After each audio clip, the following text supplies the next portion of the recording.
थोड़ा ध्यान लगा कर सुनना।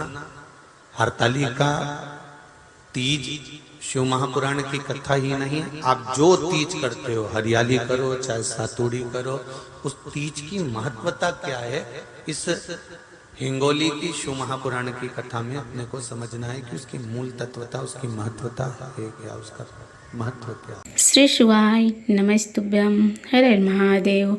7 अगस्त को हरितालिका तीज पड़ रही है। हरितालिका तीज के दिन पूज्य गुरु जी पंडित प्रदीप मिश्रा से बता रहे हैं कौन सी गलती है जो महिलाओं को नहीं करना चाहिए। तो वीडियो में अंत तक बने रहिए और जानिए कौन सी गलती है जो नहीं करनी चाहिए। भगवान ब्रह्मा, भगवान विष्णु और भगवान शिव, इन तीनों की जो अर्धांगिनियां हैं, ब्रह्माणी, लक्ष्मी और पार्वती, इन तीनों ने तप कर कर, साधना कर कर ब्रह्मदेव को, भगवान विष्णु को और भगवान शंकर को प्राप्त, और तीनों ने प्राप्त कर कर तीनों देवताओं से वर मांगा कि वर हमको ऐसा दीजिए कि हमारे तप साधना का फल नारी को तीज के दिन प्राप्त हो जाए। अब देखिए जरा, एक ही व्रत से, एक ही उपवास से उसको संपूर्ण तप साधना का फल प्राप्त हो रहा, संपूर्ण तप साधना का फल उसको मिल रहा है। शंभो शरणे मांगू गड़ी रे दुख का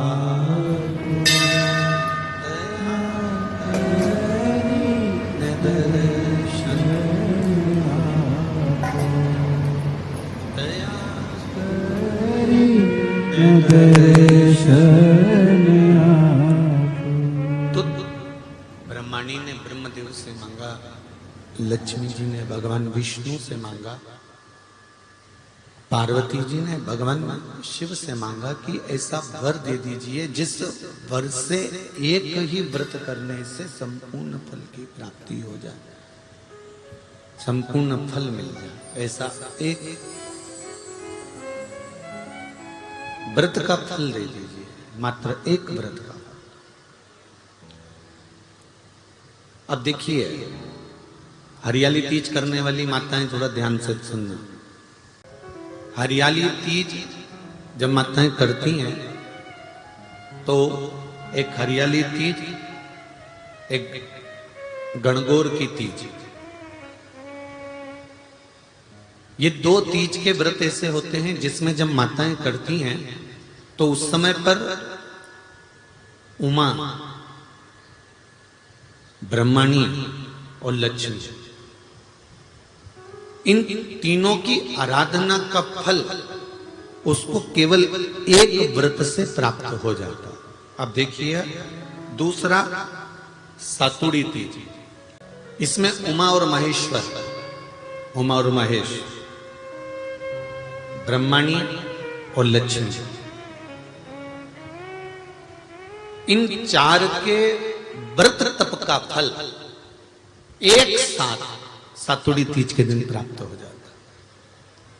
अब एक आती है हरतालिका तीज। आप लोग करते हो हरतालिका? यहाँ लोग करते कि नहीं करते? करते हैं यहाँ पे हरतालिका? कौन कौन करता है? जरा हाथ उठाओ तो जरा। अरे सभी करते हो, रखो रखो, बहुत बढ़िया, बहुत अच्छी बात। एक आती है हरतालिका तीज। इस तीज का व्रत माता पार्वती बेल वृक्ष के आनंद के साथ में फुलेरा बनाकर करती है, और जिसमें इस हरतालिका में माता पार्वती जी के जितने जन्म पहले हुए हैं, माता पार्वती का जन्म तो 52वें नंबर का, 52 नंबर पे माता पार्वती का जन्म है। इससे पहले तो माता के 51 जन्म पहले हो चुके, 51 जन्म माता पार्वती का पहले हो चुके हैं। तो वो जितने जन्म माता पार्वती पूर्व में ले चुकी हैं, ब्रह्माणी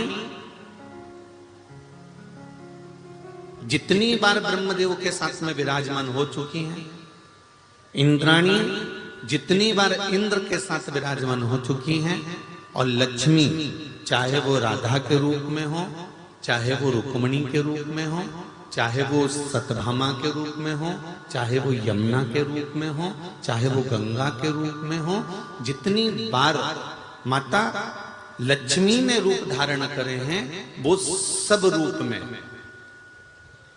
और माता पार्वती अपने सारे रूप में, ब्रह्मणी अपने सारे रूप में, लक्ष्मी अपने सारे रूप में इस हड़तालिका तीज के व्रत को करने के लिए आतुर रहती हैं। और इस व्रत को कर कर एक दिन में ही संपूर्ण विश्व का जितना तप है, साधना है, उपवास है, सबका फल एक साथ एकत्रित कर लेती हैं केवल एक व्रत में, हड़तालिका तीज के।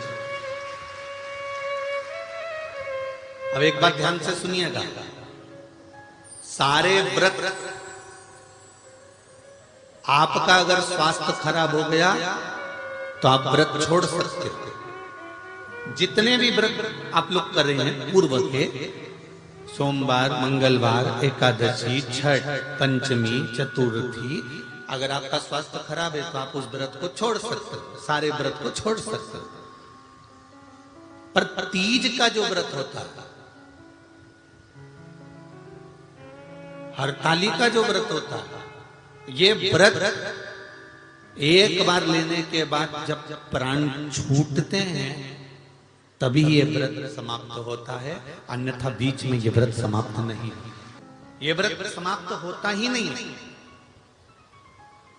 अगर शरीर से नहीं बनता कि अब हमारी अवस्था हो गई, अब शरीर से नहीं बन रहा है, तो भले एक पहर की पूजन कर कर, एक पहर का नियम धारण कर कर, एक पहर का स्मरण कर कर, एक पहर का पूजन कर धारण करो, और उसके बाद में भले आप थोड़ा सा जो भी आपको लेना है वो कर लो, पर इस व्रत को करना ही पड़ता है। इस व्रत का नियम ही यही है। इस व्रत पार्वती मैं तुम्हें प्राप्त हुआ हूं, यह हड़तालिका तीज के व्रत का फल है। शिव जी कहते हैं पार्वती, जो नारी हड़तालिका तीज के व्रत का स्मरण करती है, फुलेरा जो बांधा जाता है उसमें 5 माला से ज्यादा माला लटकना चाहिए, 5 से कम नहीं। कितनी?